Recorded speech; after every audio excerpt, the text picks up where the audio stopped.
Do you travel with a mobility scooter? Do you want to know 5 secrets that'll make life better? Coming up!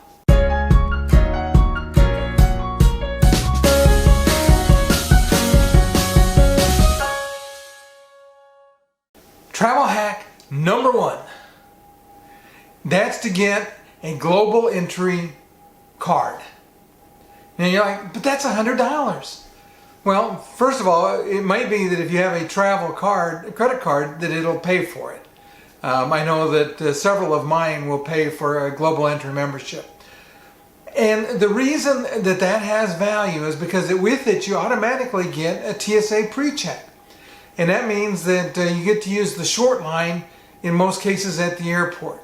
Now I am going to share some information with you that may even help you to go faster than that. But this is the starting point. As I would apply for a global entry card, it facilitates coming in through customs. It just makes things a lot easier in general. And like I said, it includes the TSA PreCheck privileges. That means that you don't have to take off your shoes and your belt. You don't have to take your laptop out of the case. It just makes going through screening easier. Now, if you're in a mobility scooter, you're still going to have some of the same challenges, but that's the place that I would start. Along with that, I would suggest that you download and complete a TSA notification form. It's basically a form that you can give to the TSA people that talks about what your disability is and what the challenges that you might face. It's not going to get you out of screening. It's not going to change the screening process. But especially if you're traveling with liquids and some of the other things, it's just going to facilitate and help them understand what you need and how to deal with you a little better.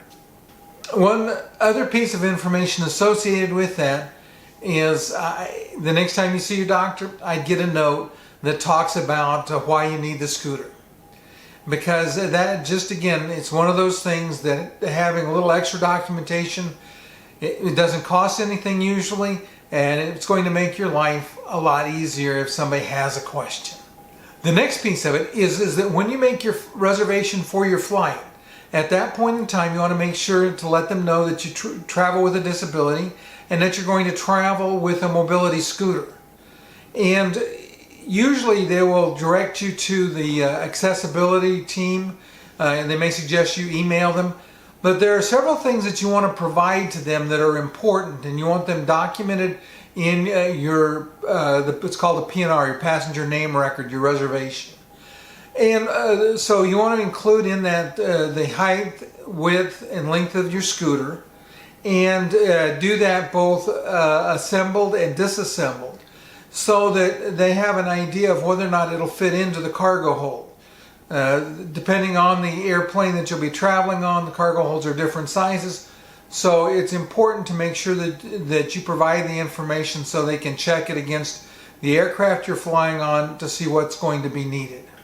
Included in that information that you're going to provide to the accessibility group about your mobility device, whether it's an electric wheelchair or a scooter, along with providing the dimensions, you want to go ahead and provide the accessibility team information about the battery type in your scooter. I don't think that anybody has a liquid lead acid battery anymore. Typically they're either going to be a gel type battery or they're going to be lithium ion. If you're traveling with a lithium ion battery, you also need to provide the capacity of those batteries, because there are limits, and I believe right now is the limit for the battery capacity in a single device on an airplane. So you need to provide that to them. And again, you want to do this as soon as you make the reservation. That way, if there's any challenges, you can get them worked out rather than showing up at the airport and they say, "Oh, we can't take your scooter." So you don't want to be in that situation. So make your reservation, provide them the information, and then you should be started down the road to having a successful flight.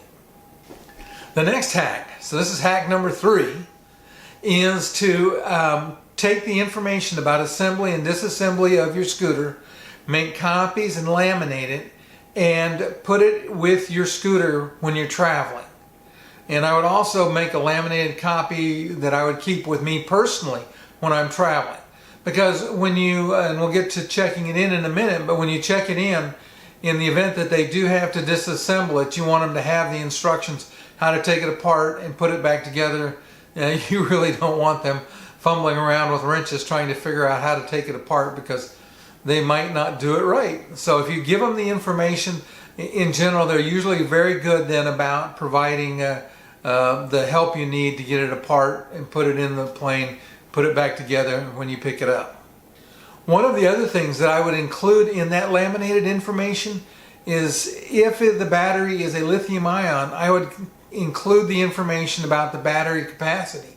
So that way you have it, it's readily available, and it'll help with any questions that might come up. Hopefully you're enjoying the scooter travel hacks. And if you are, do me a favor, hit the like button down below. Hack number 4. And this one's is really important. And again, all of these are things that you want to do before you get to the airport. And about 72 hours before you fly, you want to get a hold of the TSA Cares team. And you can either do it, they have a phone number or on the website, or you can do an email. But you want to request a passenger assistance specialist.